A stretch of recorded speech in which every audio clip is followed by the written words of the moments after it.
is Renisha Rivera, and this is my final project for CDES 122. The name of my preschool is Little Nook. My preschool would serve children ages 3 through 5. I got the inspiration from the game Animal Crossing for the name of my preschool.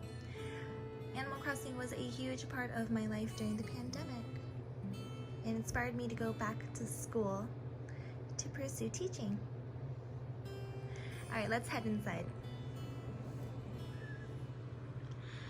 This first thing here is a sign-in sheet. I remember in one of the videos we watched, children would sign in even if they couldn't write their name yet.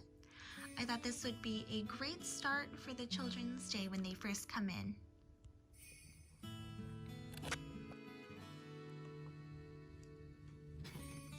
This little section here represents the children's cubbies. I would have their names and possibly their pictures on each of the cubbies. I saw this concept in one of the videos that I watched this semester, and I really like the idea of having photos on each of their cubbies because it gives each child a sense of self. On top, I would like to have personal items from children's homes, possibly family photos, things like that.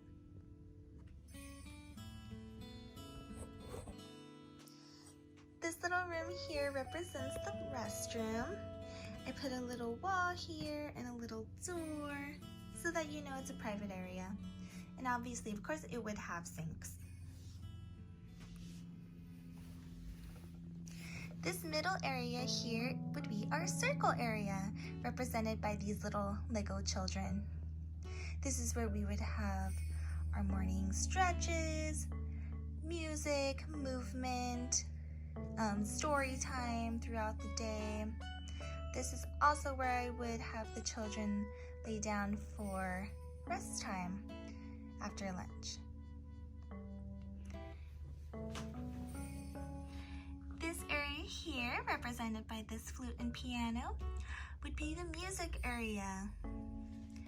Music was always a very important part of my life, and I really wanted to incorporate that in my own classroom.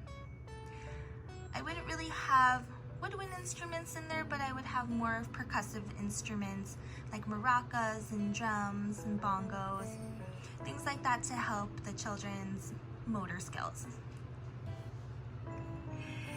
This little section here, represented by this easel, would represent the art area. Things like paint, crayons, things to draw with, even clay for your children to make sculptures. This area here is the dramatic play area. I have a little kitchen here, a little crib with a doll. I would put a dollhouse in this section. We have a little table for children to have tea parties or play house. I would also want to put some clothing here so children can play dress up. Right. This section here represents our STEM section. Here I would have a lot of open-ended and loose materials. I would have manipulatives, natural parts like pine cones and seashells, and possibly recycled materials. I also have this little bird cage here to represent a class pet. It doesn't necessarily have to be a bird, but it could be a guinea pig or a fish or even like a stick bug or tarantula. I just really like the idea of having a live animal for children to observe and take care of. There was a video I observed of children drawing their class pet, and I thought this would be something that I would like in my own classroom. Moving over here, this is our quiet and reading area. This area would have a big comfy couch like this one here, have pillows and blankets, just where children can read and relax. This is also where children could go if they were not going to rest for nap time. And this little area here represents where the children would eat for their meal times. Here I have an example of children's artwork displayed on the walls. I liked the idea of having children's work displayed so that each child feels visible. Around the classroom, I would also want to have children's pictures, family photos, things from the children's homes that they can bring, things like that. I remember watching one of the videos where they had big portraits of the children's faces hanging on the wall, and I thought that was really cool, so I would like to incorporate things like that. On the walls here, I also have these that represent windows, and obviously there would be windows off on this side and out here to the outdoors area. But I just really like the idea of having natural lighting in the classroom as opposed to fluorescent lighting. All right, let's head outside.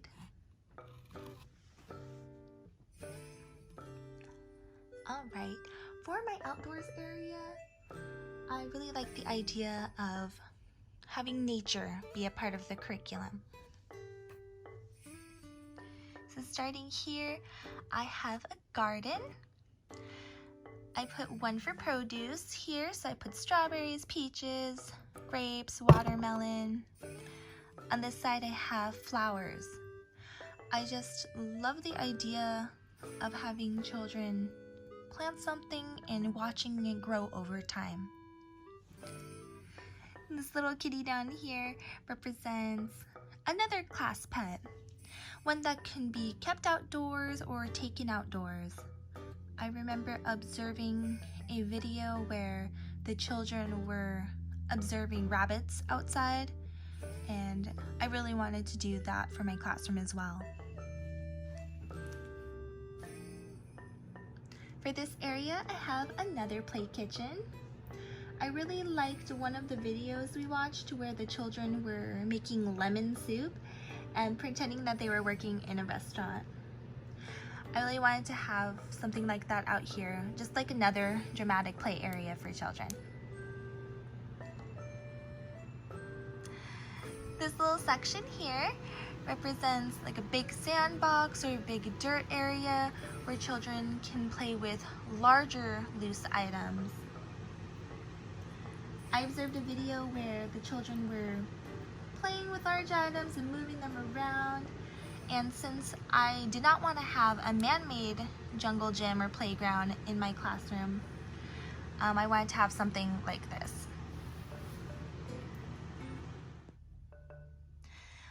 This little table here represents an area where we can do hands-on activities, like table activities outside, things like art or science projects.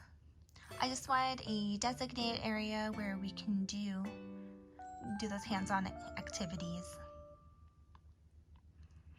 And here we have sensory tables. So I have little snowflakes here to represent water, and the little thingies here to represent dirt.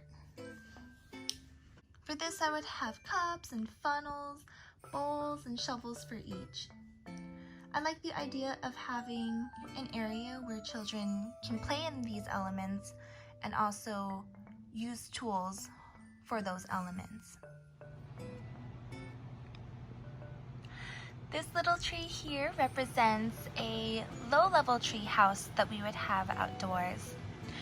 I remember watching a video about an outdoor school in Japan where the children were climbing and running around on the second level.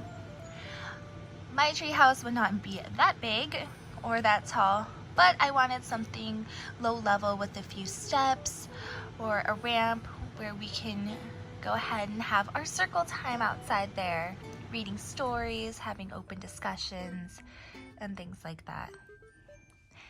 All right, that concludes my final project. I hope you enjoyed Little Nook, where your little Nookling can play, learn, and grow. Thank you.